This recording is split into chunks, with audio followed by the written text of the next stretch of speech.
ગયા લેક્ચરમાં આપણે પૂર્વ પાષાણ કાળ વિશે ભણી ગયા. કેવો હતો પૂર્વ પાષાણ કાળનો માનવ? માત્ર શિકાર અને ખોરાકનો સંગ્રાહક હતો. સાદા જેવા હાથમાં આવે એવા પથ્થરોથી શિકાર કરતો હતો.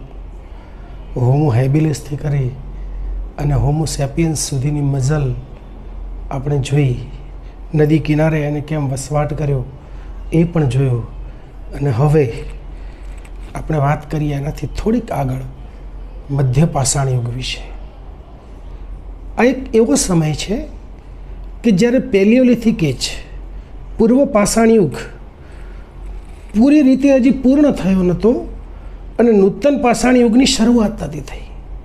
એ વચ્ચેનો ટ્રાન્ઝિશન ફેઝ એટલે મધ્ય પાષાણ યુગ, મિઝોલિથિક એજ. તો આપણે આ મધ્ય પાષાણ યુગ, આ ટ્રાન્ઝિશન એજને સમજવાનો પ્રયત્ન કરીએ.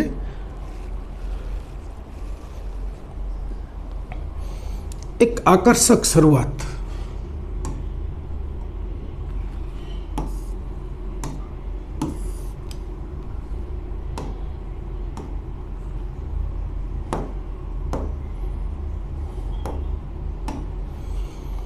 એક આકર્ષક શરૂઆત કરી આપણે.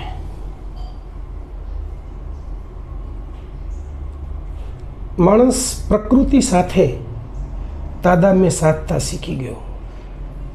ઠંડકમાં રહેતા પણ શીખી ગયો. પશુઓનો શિકાર કરીને, ખોરાકનો સંગ્રહ કરીને જીવતા શીખી ગયો. પોતાનું રક્ષણ કરવા માટે કરીને એને અગ્નિની ખોજ પણ કરી નાખી. અને એનાથી આગળ તમે કલ્પના કરો એક એવા વિશ્વની જ્યાં આખું વાતાવરણ બદલાઈ રહ્યું હતું. જે પેલી બરફની ચાદર ઉપર ઢંકાયેલી હતી એ હવે ધીમે ધીમે ધીમે ધીમે ઠંડકમાંથી હિમયુગનો અંત આવી રહ્યો છે. બરફના પહાડો છે એ ઓગળી રહ્યા હતા અને માનવ જીવનની અંદર એક નવો સૂર્યોદય થઈ રહ્યો હતો. આ સમયગાળો માત્ર પથ્થરના હથિયારો બદલવાનો નથી, પરંતુ માનવીની જીવનશૈલી બદલવાનો છે. હિમયુગ હતો જ્યાં ઠંડી સિવાય કશું નહોતું. એમાંથી હવે જે આ બરફ છે એ ઓગળવા માંડ્યો છે. ધીમે ધીમે ધીમે ધીમે ઠંડીમાંથી ગરમી તરફ આગળ વધી રહ્યા છે.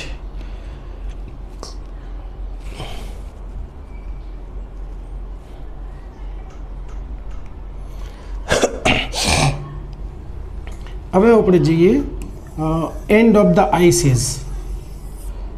હિમયુગનો અંત આવ્યો. પ્લેસ્ટોસીન યુગનો અંત આવ્યો અને હોલોસીન યુગની શરૂઆત થઈ. હિમયુગનો અંત આવ્યો, પ્લેસ્ટોસીન યુગનો અંત આવ્યો અને હોલોસીન એજની શરૂઆત થઈ. વિશ્વભરમાં તાપમાનમાં વધારો થયો. જે બહુ જ અતિશય ઠંડી હતી એના બદલે હવે થોડોક વાતાવરણની અંદર તાપમાનમાં વધારો થયો. એનાથી પૃથ્વીનું વાતાવરણ થોડું ગરમ અને થોડું ભેજવાળું બન્યું. બરફના વિશાળ મેદાનો જંગલો અને ઘાસના મેદાનોમાં પરિવર્તિત થયા. પરિણામે શું થયું કે નવા પ્રાણીઓ અસ્તિત્વમાં આવ્યા, નવી વનસ્પતિનો વિકાસ થયો અને એ માનવ માટે અનુકૂળ થયા. કેમ કે પ્રાણીઓનો શિકાર કરીને ખોરાક મેળવવા માટે અને નવી જે વનસ્પતિઓ આવી એમાંથી જે ફ્રૂટ અથવા તો ખાઈ શકાય એવી વનસ્પતિઓ હોય એ પણ માણસને પોતાનું અસ્તિત્વ ટકાવી રાખવા માટે ઉપયોગી બની.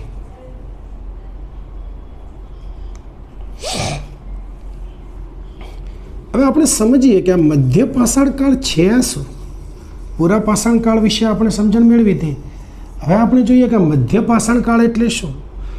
તો પૂર્વ પાષાણ કાળ એટલે આપણે વાત કરી હતી પેલિયોલિથિક એજ, અને નવ પાષાણ કાળ વાત કરી આપણે આજે જે આના પછીના લેક્ચરમાં આપણે ભણવાના છીએ એ નિયોલિથિક એજ. એ વચ્ચેનો જે સંક્રાંતિ કાળ છે એને મધ્ય પાષાણ કાળ કહેવામાં આવે છે. બે વચ્ચેનો પૂરા પાષાણ કાળ અને નવ પાષાણ કાળ, એ બંને વચ્ચેનો જે સમય છે એને મધ્ય પાષાણ કાળ કહેવામાં આવે છે. આ યુગમાં માનવીએ શું કર્યું કે જે એના શિકાર માટેના જે પથ્થરના જે સાધનો હતા એને થોડાક નાના બનાવ્યા, સૂક્ષ્મ બનાવ્યા અને અત્યંત તીક્ષ્ણ બનાવ્યા. પહેલાં તો શું હતું કે જેવો હાથમાં આવે એવા ક્વાર્ટઝાઇટ કે બીજા કોઈ પથ્થર છે એ જેવા જે કદના હાથમાં આવે એ કદના પથ્થરોનો એ શિકાર કરવા માટે ઉપયોગ કરતો હતો. હવે એને શું કર્યું, પોતાના હથિયારોને પોતાના પથ્થરોને વધુ નાના બનાવ્યા, એટલે એને ઉચકવામાં બી તકલીફ ના થાય અને બહુ દૂર સુધી એ માર કરી શકે, દૂરથી પ્રાણીનો શિકાર કરી શકે. અને એટલે કે સૂક્ષ્મ બનાવ્યા, નાના, અને અત્યંત ધારદાર બનાવ્યા, તીક્ષ્ણ બનાવ્યા, એટલે જેવું વાગે એવું પ્રાણી ત્યાં મરી જાય. તેથી જ આ યુગને લઘુ પાષાણ યુગ અથવા તો માઇક્રોલિથિક એજ તરીકે પણ ઓળખવામાં આવે છે. હવે તમને એમ કે મિઝોલિથિક એજ અને માઇક્રોલિથિક એજ તો બંને સમાન છે. આગળ આપણે ભણવા જઈશું એ છે નિયોલિથિક એજ, અને આગળનો જે પૂર્વ પાષાણ યુગ છે એ એક રીતે મેગાલિથિક એજ છે.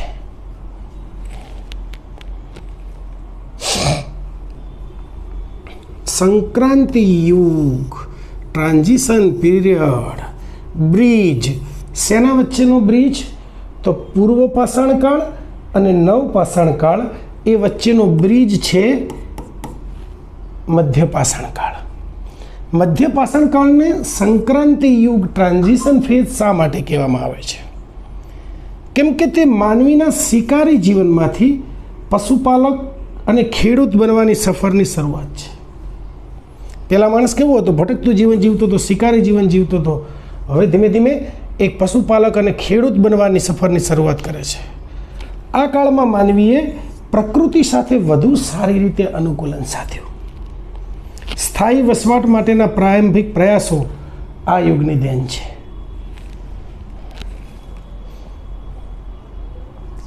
હવે જોઈએ ટેકનોલોજીકલી પરિવર્તન. આજે માઇક્રોલિથ, જે મોટા પથ્થરોનો ઉપયોગ કરતા હતા શિકારમાં, એના બદલે નાના, સૂક્ષ્મ, માઇક્રો અને અણીદાર, ધારદાર પથ્થરોની જે શરૂઆત કરી. કેમ કે એ વખતે એ પણ એક ટેકનોલોજી હતી. આ યુગની સૌથી મહત્ત્વની ઓળખ એટલે માઇક્રોલિથ્સ. સાધનોનું કદ 1 થી 5 સેન્ટીમીટર જેટલું નાનું હતું. 1 થી 5 સેન્ટીમીટર એટલે હાથમાં બહુ જ સારી રીતે સમાઈ રહે. આ સાધનો બનાવવા માટે ચટ, જેસ્પર, એગેટ જેવા કિંમતી પથ્થરો, એ વખતે કોઈ એની કિંમત નથી, અત્યારે કિંમતી કહેવાય, એવા ચટ, જેસ્પર, એગેટ જેવા કિંમતી પથ્થરોનો ઉપયોગ થતો હતો. આ પથ્થરો બહુ હાર્ડ હતા, એટલે એનાથી શિકાર કરવો સરળ હતો. આ હથિયારોને લાકડાના કે હાડકાના હાથા સાથે જોડીને તીર કે ભાલા બનાવવામાં આવતા હતા. જોકે એને હાડકાના કે લાકડાના હાથા સાથે જોડવાની પ્રક્રિયા છે ને, એ લગભગ મિઝોલિથિક એજના અંતમાં છે. ત્યાં સુધી તો એમને વગર હાથે જ ઉપયોગ કરતા હતા.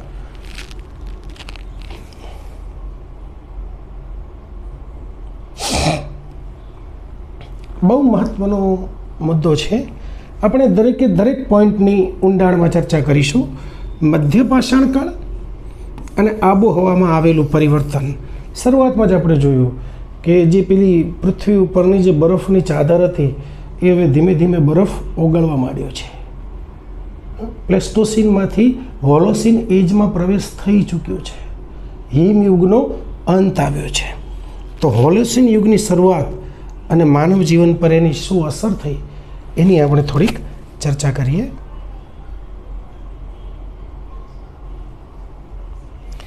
આબોહવામાં ક્રાંતિકારી ફેરફાર. આબોહવામાં શું ક્રાંતિકારી ફેરફાર થયો? તો મધ્ય પાષાણ કાળની શરૂઆત સાથે પૃથ્વીના વાતાવરણમાં એક મોટો બદલાવ આવ્યો. શું બદલાવ આવ્યો?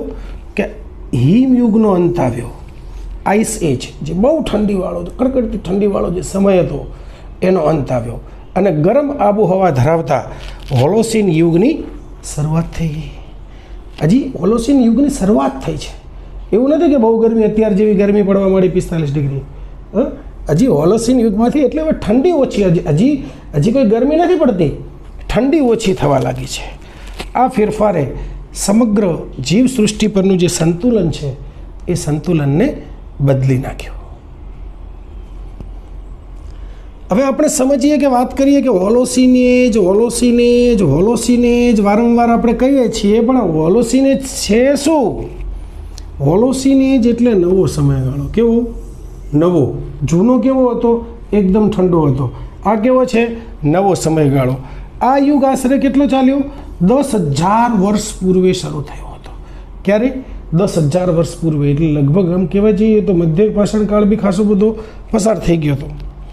આ ગાળા દરમિયાન તાપમાનમાં સતત વધારો થયો હતો, જેનાથી બરફ પીગળવાની પ્રક્રિયા ઝડપી બની હતી. બે પરિવર્તનો આવ્યા હતા. વાતાવરણમાં ધીમે ધીમે ગરમી વધી રહી હતી અને વાતાવરણમાં ગરમીની સાથે સાથે ભેજનું પ્રમાણ પણ વધી રહ્યું હતું. સમુદ્રની સપાટી ઉપર આવી અને ભૂગોળમાં ધરખમ ફેરફારો આવ્યા અને આ ફેરફારોની વચ્ચે માણસ અનુકૂલન સાધતા શીખ્યો. હવે જેમ માનવ જીવનની અંદર પરિવર્તન આવ્યું એમ વનસ્પતિ જીવનમાં પણ પરિવર્તન આવ્યું. ગરમ આબોહવાને કારણે વનસ્પતિઓમાં વૈવિધ્ય આવ્યું. વિશાળ ઘાસના મેદાનો અને ગીચ જંગલોનો વિકાસ થયો. એને કારણે માનવી માટે ઉપયોગી એવા ફળ, કંદમૂળ, અનાજ આ બધું ઉગવાનું શરૂ થયું. આ પરિવર્તનને માનવીને શિકારની સાથે સાથે વનસ્પતિ એકત્રીકરણ એટલે કે ગેધરિંગ કરવા માટે પણ પ્રોત્સાહિત કર્યો. હવે માત્ર શિકાર ઉપર આધાર રાખવાની જરૂર નથી. એના પછી પ્રાણી સૃષ્ટિ ઉપર શું અસર થઈ? તો હિમયુગના વિશાળ પ્રાણીઓ, મેમથ ને એ બધા જે પ્રાણીઓ હતા એ બધા હવે ધીમે ધીમે લુપ્ત થવા માંડ્યા. એની જગ્યાએ હરણ, ડુક્કર, બારાસિંગા એવા નાના અને ચપળ પ્રાણીઓની વસ્તી થવા માંડી. એટલે હવે જો બહુ મોટા પ્રાણીઓ હતા એમનો શિકાર પણ અઘરો હતો. હવે પ્રાણીઓ થોડા નાના થવા માંડ્યા એટલે થોડો શિકારે સરળ થવા માંડ્યો. બીજું એ કે પેલા મેગાલિથમાંથી હવે માઇક્રોલિથ ઉપર આવી ગયા હતા એટલે શિકાર તો સરળ બન્યો જ તો. એની સાથે સાથે હવે ફળો, કંદમૂળ આ બધું એને મળવા માંડ્યું. ગેધરિંગ પણ વધારે કરવા માંડ્યો. એટલે હવે એક માણસ છે ને એ થોડોક જેને કહેવાય કે સ્થિર થયો. એનું જીવન થોડુંક સ્થિર થયું. આ પ્રાણીઓનો શિકાર કરવો એ અગાઉ કરતાં સરળ હતો, કેમ કે અગાઉના પ્રાણીઓનો શિકાર કરવો એટલે ખબર ના પડે ક્યારે આપણે શિકાર થઈ જઈએ એમ. જેના માટે નવા પ્રકારના તીક્ષ્ણ હથિયારોની જરૂર પડી. પહેલાંના માટે તો ખરેખર મોટા મેગાલિથ હથિયારોની જ જરૂર હતી. હવે ધીમે ધીમે નાના પશુઓ આવવા માંડ્યા એટલે હવે નાના હથિયારોની જરૂર પડી. હવે એડેપ્ટેશન, માનવ અનુકૂલન. બદલાતી આબોહવા સાથે માણસે, એ સમયના માનવે પોતાની જીવનશૈલીમાં, પોતાની જીવન જીવવાની તરાહમાં એમાં પણ ફેરફારો કર્યા. સ્થાયી વસવાટ માટેના પ્રયાસો વધ્યા. અત્યાર સુધી જે ભટકતું જીવન જીવવામાં આવતું હતું એના બદલે હવે એક જગ્યાએ રહેવાનું, ખેતી કરવાની, પશુપાલન કરવાનું, સમૂહમાં રહેવાનું, એ પ્રક્રિયાની શરૂઆત કરી. પ્રકૃતિના ચક્રને સમજવાની શરૂઆત કરી. ઋતુચક્રનો અભ્યાસ શરૂ થયો. શિયાળો, ઉનાળો, ચોમાસું, પાછા ફરતા મોસમી પવનો આ બધું ક્યારે આવે છે એમ ધીમે ધીમે ધીમે ધીમે માણસ સમજતો થયો. નાના પ્રાણીઓના શિકાર માટે વધુ સચોટ હથિયારો પણ એને માઇક્રોલિથ્સ બનાવ્યા.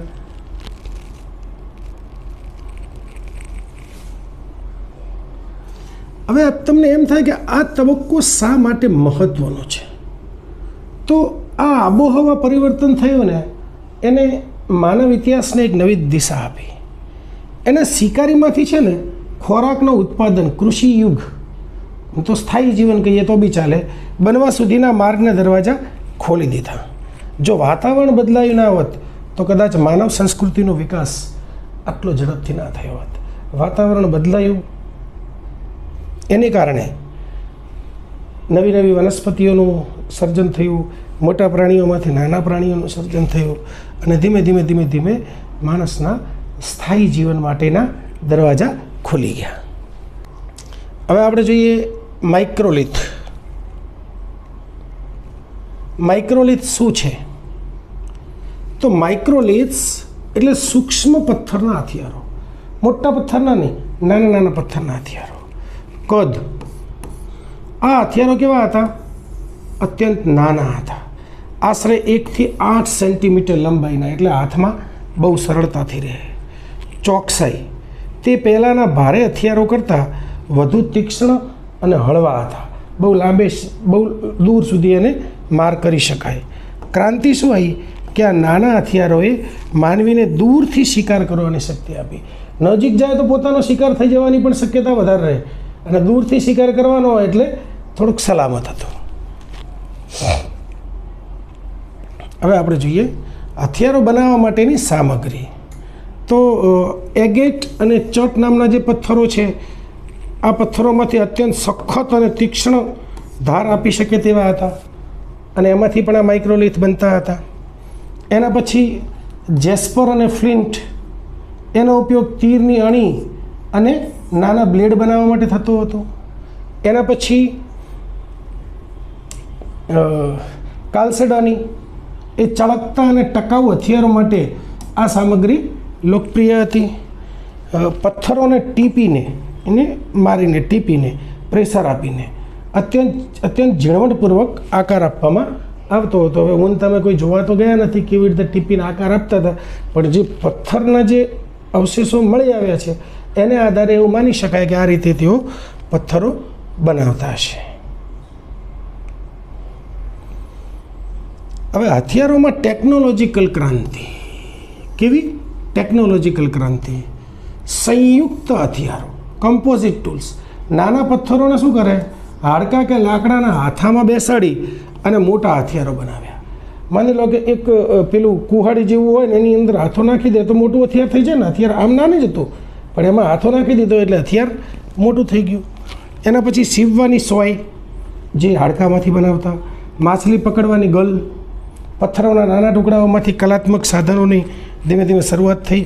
હવે માણસ એક જગ્યાએ રહેવા માંડ્યો, એને થોડો સમય પણ મળ્યો, થોડો ફ્રી પણ પડવા માંડ્યો.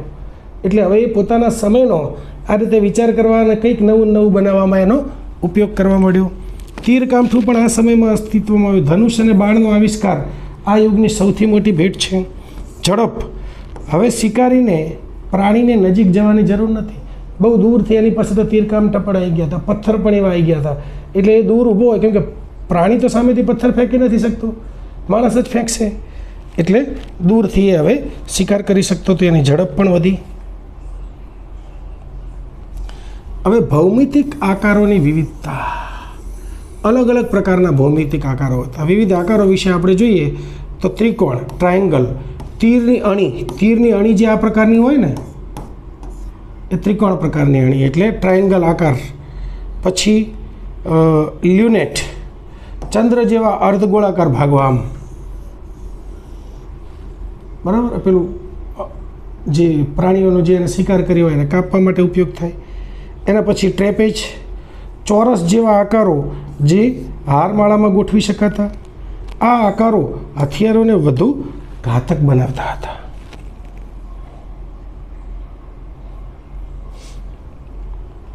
હવે જોઈએ કે શિકાર પદ્ધતિમાં પરિવર્તન.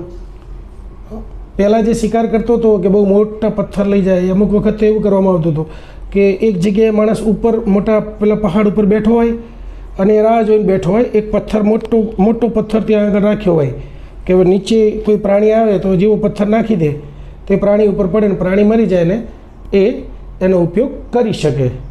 તો એને બહુ સમય સુધી રાહ પણ જોવી પડતી હતી, ક્યારેક આવે ક્યારેક ના આવે. જો આવે તો પછી એ પથ્થરને સીધો થોડોક એક ધક્કો મારી દે એટલે પથ્થર નીચે પડે ને પ્રાણી મરી જાય. તો માઇક્રોલિથ્સ છે ને એને શિકારને થોડો સરળ બનાવ્યો, સરળની સાથે સાથે સુરક્ષિત પણ બનાવ્યો. નાના અને ઝડપી પ્રાણીઓ જેવા કે હરણ, સસલા, પક્ષીઓ, આ બધાનો શિકાર પણ શક્ય બન્યો. હવે માછીમારી માટે હાર્પૂનનો પણ ઉપયોગ શરૂ થયો. સામૂહિક શિકારના બદલે હવે વ્યક્તિગત શિકાર પણ શક્ય બન્યો. આ ચિત્રો તમે જોઈ શકો છો, એમાં વિવિધ રંગોનો ઉપયોગ કર્યો છે. ગુફાઓ છે જૂની ભીમબેટકાની.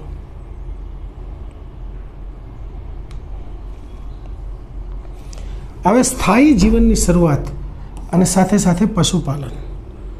પ્રથમ પાલતુ પ્રાણી તરીકે કૂતરો એ માનવનો પ્રથમ સાથી બન્યો. સૌથી પહેલાં કોને પાળવાની શરૂઆત કરી? કૂતરાને. પશુપાલનમાં ઘેટા, બકરા અને ગાયોને પાળવાની શરૂઆત થઈ. આ પુરાવો છે એ આદમગઢ અને બાગોર એ બંનેમાંથી આનો પુરાવો મળી આવ્યો છે. રહેઠાણની અંદર લોકો હવે ગુફાઓને બદલે બહાર નદી કિનારે ઘાસના ઝૂંપડા બનાવીને રહેવા લાગ્યા. થોડોક ફરક આવ્યો. જે ગુફાઓમાં રહેતા હતા એના બદલે હવે નદી કિનારે ઘાસના ઝૂંપડામાં રહેવા માંડ્યા. આર્થિક પાસાની જો આપણે વાત કરીએ તો માઇક્રોલિથ્સે ખોરાકની સુરક્ષા વધારી. એના કારણે વસ્તીમાં વધારો થયો અને સામાજિક સંગઠન મજબૂત થયું.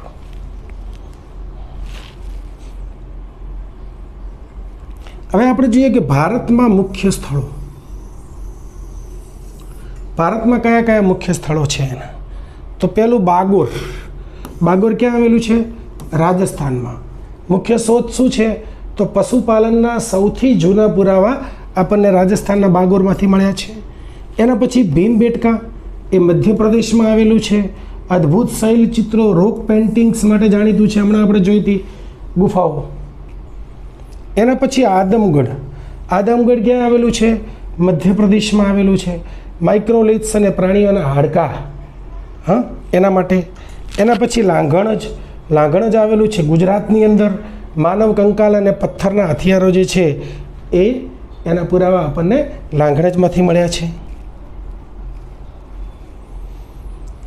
હવે વિશેષ ધ્યાન આપવા જેવું છે લાંઘણજ. લાંઘણજ આપણા ગુજરાતમાં જ આવેલું છે. મહેસાણા જિલ્લામાં આવેલું આ સ્થળ ગુજરાતનું સૌથી મહત્ત્વનું મધ્ય પાષાણ કાળનું કેન્દ્ર છે. એનો મતલબ એમ કે મધ્ય પાષાણ કાળમાં ગુજરાતમાં માનવ વસ્તી હશે. ઉત્ખનન કોણે કર્યું છે? એનું ડૉક્ટર હસમુખ સાંકળિયાએ 1940ના દાયકામાં સંશોધન કર્યું અને આપણને ખ્યાલ આવ્યો કે ગુજરાતના મહેસાણા જિલ્લાના લાંઘણજમાં પણ મધ્ય પાષાણકાલીન માનવ રહેતો હતો. શોધ શું થઈ? તો અહીંથી 14 માનવ કંકાલ, શબદેહ એટલે 14 માનવ કંકાલ મળી આવ્યા છે. પર્યાવરણ શું? તો ગેંડાના હાડકાં મળ્યા છે, જે સૂચવે છે કે ત્યારે ભેજવાળું વાતાવરણ હતું, કેમ કે ગેંડો છે એ ભેજવાળા વાતાવરણમાં રહે.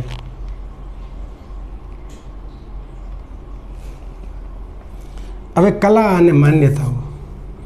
ભીમબેટકાની શૈલી. હમણાં તમે કલાનું ચિત્ર જોયું. ચિત્રોમાં શિકારના દ્રશ્યો, નાચતા માનવીઓ અને જંગલી પશુઓનું નિરૂપણ છે. શેનું નિરૂપણ કર્યું છે? શિકારના દ્રશ્યોનું નિરૂપણ કર્યું છે. માનવીઓ નાચતા હોય એનું દર્શન કર્યું, એમને ચિત્રો દોર્યા છે અને જંગલી પશુઓનું પણ એમાં નિરૂપણ કર્યું છે. હવે આપણે જોઈએ માન્યતાઓમાં અંતિમ સંસ્કાર. આગળ થોડોક વધારે ડિટેલમાં પણ આપણે અંતિમ સંસ્કાર વિશે વાત કરવાના છીએ. મૃતકોને જમીનમાં દાટવાની પ્રથા એ મધ્ય પાષાણ યુગની અંદર, જો કે એ પૂર્વ પાષાણ યુગના અંતિમ સમયમાં આ પ્રથા શરૂ થઈ ગઈ હતી. મૃતક સાથે હથિયારો અને ઘરેણાં મણકા મૂકવામાં આવતા હતા, જે પુનર્જન્મની માન્યતા સૂચવે છે. કોઈ મરી ગયું હોય તો એના હથિયારો, એના ઘરેણાં, એના મણકા, એની જે ગમતી વસ્તુઓ હોય, ધીરે ધીરે એ વખતે બહુ ગમતી વસ્તુઓ ઓછી હશે, પણ આ જે પુનર્જન્મની માન્યતા છે કે આ જે મૂકીએ એને સીધો આવતા જન્મમાં પ્રાપ્ત થાય એ માટે એ લોકો મૂકતા હતા, એવું માની શકાય. લાલ અને સફેદ રંગનો ચિત્રોમાં થોડોક વધારે ઉપયોગ થતો હતો.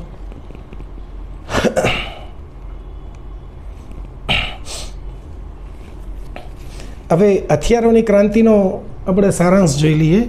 તો પહેલું તો શું છે કે હથિયારોમાં લઘુતા, મિનિમાઇઝેશન. પહેલાં જે મોટા હથિયારો હતા એના બદલે 1 થી 5 ઇંચ કે 1 થી 8 ઇંચના નાના માઇક્રોલિથ, માઇક્રો ઓજારો આવ્યા. ભારે પથ્થરોથી સૂક્ષ્મ બ્લેડ સુધીની સફર, એટલે પૂર્વ પાષાણ યુગથી મધ્ય પાષાણ યુગ સુધીની સફર. એના પછી ચોકસાઈ, પ્રિસિઝન, દૂરથી શિકાર કરવાની અદ્ભુત ક્ષમતા. તીર કામઠા પણ આવી ગયા હતા, નાના પથ્થરો આવ્યા હતા, એટલે દૂરથી એને મારી શકાય. એટલે શિકાર કરવા માટે હવે બહુ નજીક જવાની જરૂર નથી. ઇનોવેશન એને શું કર્યું હતું? સંયુક્ત હથિયારો બનાવવાની આવડત. માની લો કે એક પેલું કુહાડી, હેન્ડેક્સ જેવું બનાવ્યું હોય અને કુહાડીની અંદર લાકડાનો કે હાડકાનો હાથો નાખી દે તો ખરેખર એ સમય પ્રમાણેનું ઇનોવેશન કહેવાય. માઇક્રોલિથ્સ એ આપણને શિકારીમાંથી કેવા બનાવે છે? ખોરાક ઉત્પાદક બનવા તરફનું પ્રથમ પગલું હતું, first step towards the food production. શેમાંથી? શિકારી હતો અને એમાંથી ધીમે ધીમે ખોરાકનું ઉત્પાદક બનવા તરફનું આ પ્રથમ સોપાન હતું.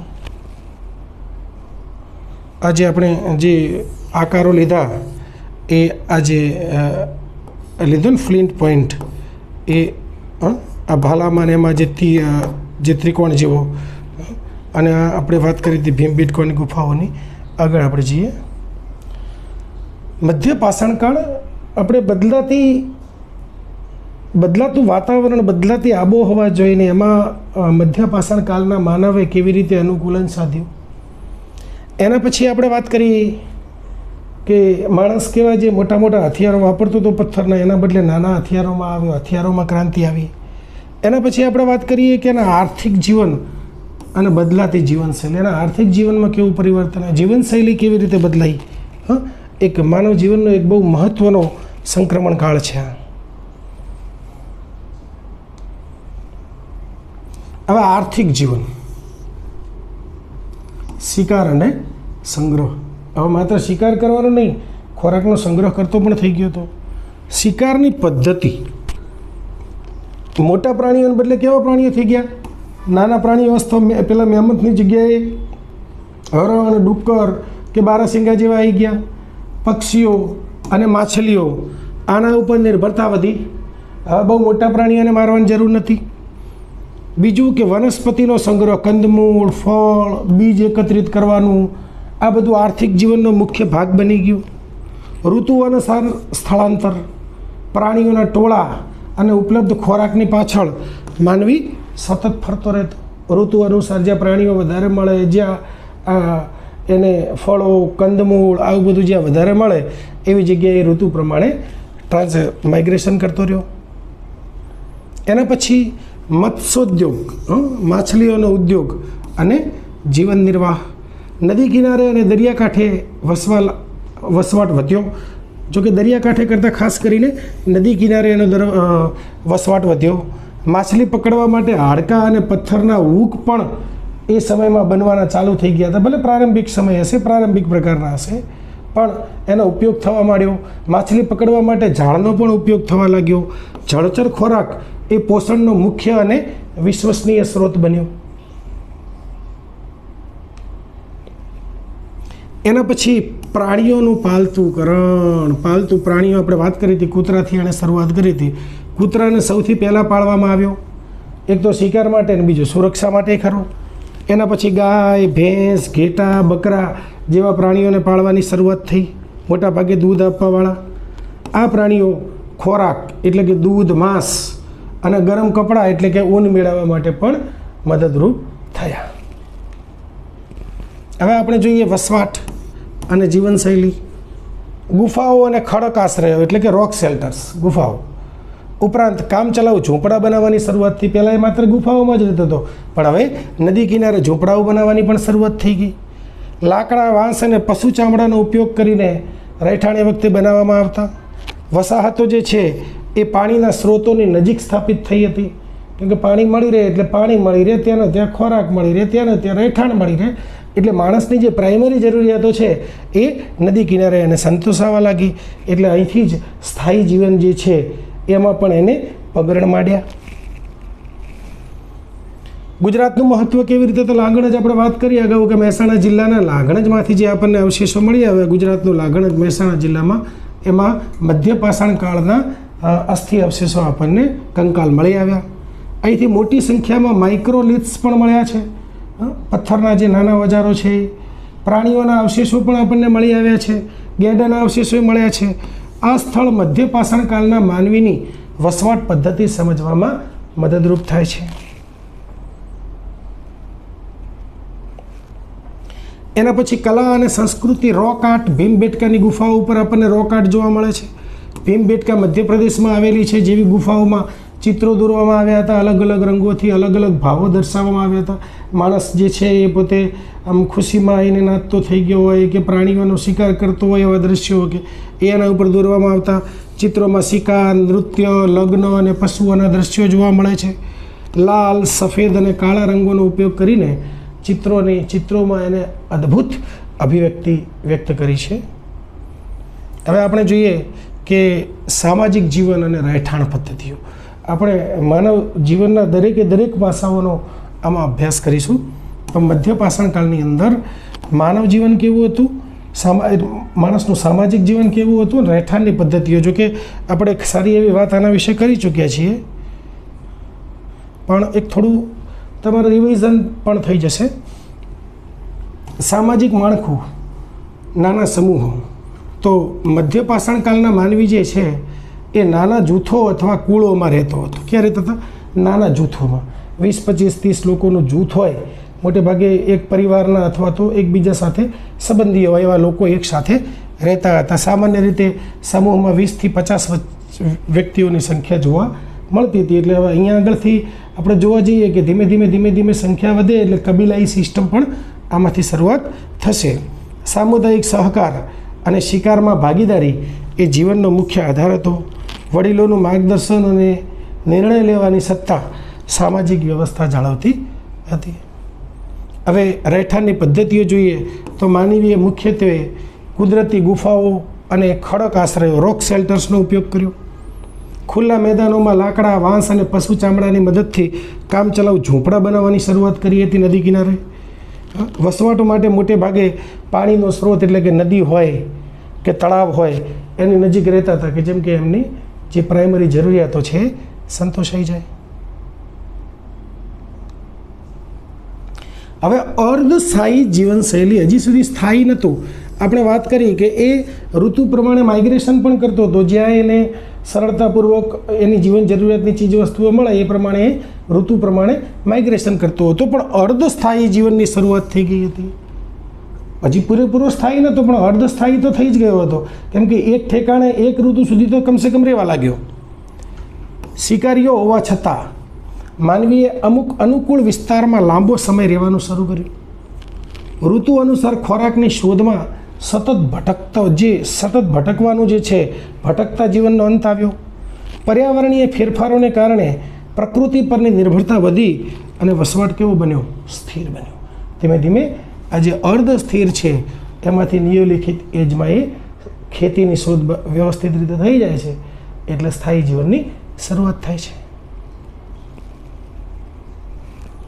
હવે શ્રમનું વિભાજન અત્યારે જ ફેક્ટરીઓમાં કંપનીઓમાં છે એવું નહીં, એ વખતે પણ હતું. શ્રમનું વિભાજન શું છે? લિંગ અને વયના આધારે કરવામાં, ઉંમરના આધારે અને લિંગના આધારે, પુરુષ કે સ્ત્રીના આધારે. પુરુષો શું કરતા? તો શિકાર કરવાનું કામ, સુરક્ષાનું કામ, ઓજારો બનાવવાનું કામ આ પુરુષો કરતા. સ્ત્રીઓ શું કરતી? કંદમૂળ, ફળોનો સંગ્રહ, બાળકોની સંભાળ આ બધી જવાબદારીઓ સ્ત્રીઓ નિભાવતી. અને સામૂહિક કાર્યોમાં બધા સભ્યોનો સહયોગ અનિવાર્ય હતો.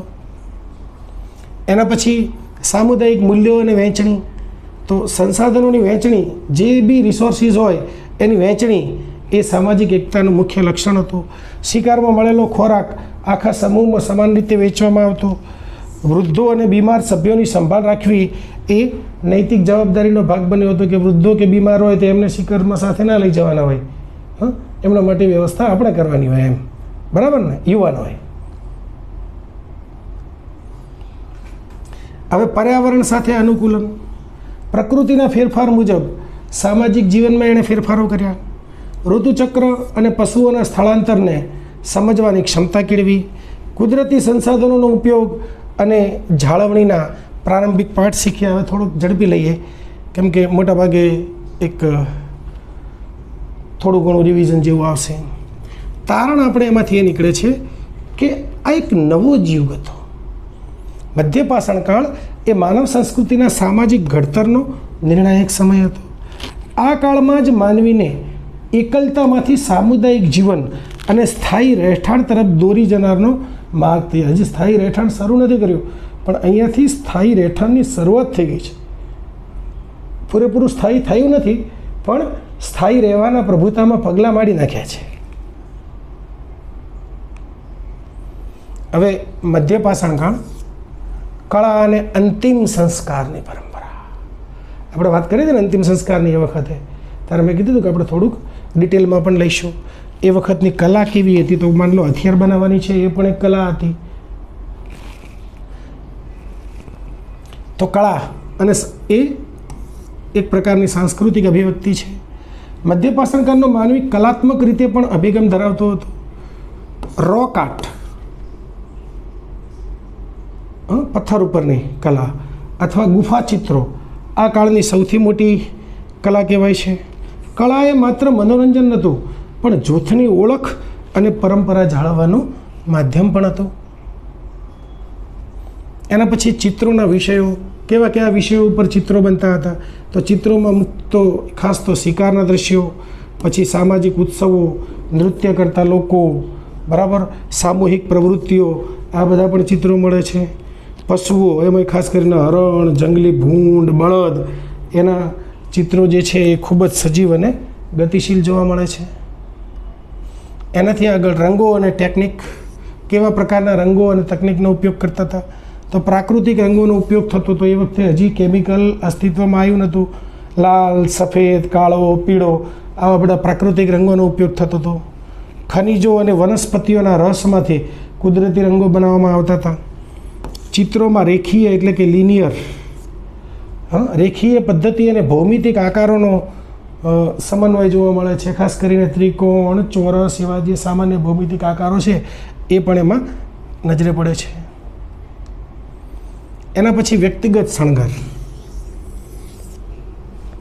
માનવીએ પોતાની જાતને શણગારવાનું પસંદ કરતો હતો. કાચલા એટલે સેલ્સ, હાડકાં અને પથ્થરના મણકામાંથી માળા બનાવતા હતા. આભૂષણો સામાજિક દરજ્જો અથવા જૂથમાં વિશેષ સ્થાન દર્શાવતો હશે. એનાથી આગળ આપણે જોઈએ અંતિમ સંસ્કાર. તો મૃત્યુ પામેલા સભ્યો પ્રત્યે આદરની ભાવના વિકસી હતી. માનવીએ દફનાવવાની પદ્ધતિ એટલે કે બ્યુરિયલ સિસ્ટમ વિકસાવી હતી. આ સામાજિક સંબંધોમાં આવેલી ગાઢતા દર્શાવે છે. નહીં તો કેવું હતું કે બીજા સાથે કોઈ સંબંધ જ નહોતો, પોતાનું જ કરવાનું હતું. પણ હવે કોઈ વ્યક્તિ ધારો કે એમના જૂથમાં હોય ને ગમે તે રીતે મરી જાય તો એના પરત્વે એક ભાવ, એની સાથે જે, કેમ કે સામૂહિકમાં જીવ્યા હોય એટલે સાથે રહ્યા હોય એટલે એક પ્રકારનો પ્રેમ અને આત્મીયતા બંધાઈ ગઈ હોય, બરાબર ને. હવે ગ્રેવ ગુડ્સ, ગ્રેવની સાથે કયા કયા ગુડ્સ મૂકવામાં આવતા હતા? તો સબ સાથે વિવિધ વસ્તુઓ મૂકવામાં આવતી હતી, જેમાં તીરના અણીદાર પથ્થરો, ઘરેણાં, માળા, ક્યારેક ખોરાકનો પણ સમાવેશ થતો હતો. આ બધું જ્યારે માણસને મૃત્યુ પછી દફનાવવામાં આવે તેની સાથે મૂકવામાં આવતું હતું. આ પ્રથા સ્પષ્ટ કરે છે કે માનવી પારલૌકિક જીવનમાં માનતો થયો હતો. એને કદાચ સ્વર્ગ નરકની કલ્પના હશે અથવા તો પુનર્જન્મની કલ્પના એને હશે કે ફરીથી જ્યારે એનો જન્મ થાય ત્યારે આ બધું એને મળે, એવા શુભ ભાવથી આ કરવામાં આવતું હશે. એના પછી પ્રતિકાત્મક અર્થ જોઈએ આપણે તો દફન વિધિમાં વસ્તુઓ મૂકવી એ આત્માની યાત્રામાં મદદરૂપ થવાની માન્યતા સૂચવે છે. કે આત્મા પણ એક યાત્રા કરતી હશે, બહુ દૂર જાય તો કદાચ એમને ખોરાકની જરૂર પડે, બીજી બધી સામગ્રીની જરૂર પડે. સામુદાયિક શોક અને સંવેદનાનો આ સમયગાળો હતો. વડીલો અને નેતાઓના મૃત્યુ વખતે આ વિધિ વધુ વિસ્તૃત કરવામાં આવતી. એના પછી પુરાતત્વીય પુરાવા વિશે વાત કરીએ તો ભારતની અંદર ખાસ કરીને ગુજરાતમાં લાગણજ મહેસાણા જિલ્લામાં, પછી મધ્યપ્રદેશમાં ભીમબેટકામાંથી આ ગુફાઓ મળી આવી છે. આ મુખ્ય સ્થળો છે. લાગણજમાંથી મળેલા કંકાલો અને તેની સાથેના અવશેષો મધ્યપાષાણકાલીન અંતિમ સંસ્કાર પદ્ધતિ સમજવા માટે પણ મહત્ત્વના છે, કેમ કે ઘણા બધા કંકાલ છે એકસાથે. એના પછી તારણ ઉપર આપણે આવીએ તો મધ્યપાષાણકાલીન કળા અને અંતિમ સંસ્કાર એ માનવીની બૌદ્ધિક અને સાંસ્કૃતિક પ્રગતિ દર્શાવે છે. આ સંસ્કારોએ માનવ સમાજને એકતા અને નૈતિક મૂલ્યો તરફ દોર્યો. આધુનિક ધાર્મિક વિધિઓ અને કળાના મૂળ આપણને અહીંયા આગળ જોવા મળે છે. એના પછી આપણે જોઈએ મધ્યપાષાણકાળ ભારતના સંદર્ભમાં. આ આપણે સમગ્ર વૈશ્વિક સંદર્ભમાં જોયું, પણ ભારતના સંદર્ભની અંદર પણ આપણે એનો છેલ્લે અભ્યાસ કરી લઈએ. ભીમબેટકા મધ્યપ્રદેશમાં આવેલું છે. વિશ્વ પ્રસિદ્ધ રોક શેલ્ટર્સ છે. એના ગુફા ચિત્રો માટે જાણીતું છે. અહીં હજારોની સંખ્યામાં પ્રાચીન ગુફા ચિત્રો મળી આવે છે. ચિત્રોમાં શિકાર, પશુપાલન અને સામાજિક ઉત્સવોના સજીવ દ્રશ્યો છે. આ સ્થળ ભારતીય માનવ કલા અને સંસ્કૃતિનો પ્રારંભિક ઇતિહાસ દર્શાવે છે. એના પછી આપણે જોઈએ લાગણજ ગુજરાત. અગાઉ આપણે વાત કરી છે, ગુજરાતના મહેસાણા જિલ્લામાં આવેલું મહત્ત્વનું પુરાતત્વીય સ્થળ છે. અહીંથી માનવ કંકાલો, માઇક્રોલિથ્સ અને પ્રાણીઓના ગેંડાના અવશેષો પણ મળ્યા છે. આ સ્થળેથી મળી આવેલી અંતિમ સંસ્કાર પદ્ધતિ મધ્યપાષાણકાળની માન્યતાઓને સ્પષ્ટ કરે છે. આ કાળના વસવાટ અને જીવન નિર્વાહ પદ્ધતિ સમજવા માટેનું સૌથી અગત્યનું સ્થળ છે. એના પછી આપણે વાત કરીએ બાગોર, જે રાજસ્થાનમાં આવેલું છે. કોઠારી નદીના કાંઠે આવેલું સૌથી મોટું મધ્ય પાષાણકાલીન સ્થળ છે. અહીંથી પશુપાલનના સૌથી જૂના પુરાવાઓ મળી આવ્યા છે. તીરકામઠા, છરીઓ અને હાડકાના ઘરેણાં મોટી સંખ્યામાં મળ્યા છે. અહીં માનવ સમૂહ સ્થાયી જીવન જીવતો હોવાના સ્પષ્ટ સંકેતો પણ મળ્યા છે. એના પછી આપણે જોઈએ ઉત્તર પ્રદેશમાં આવેલું ચોપાની માંડો.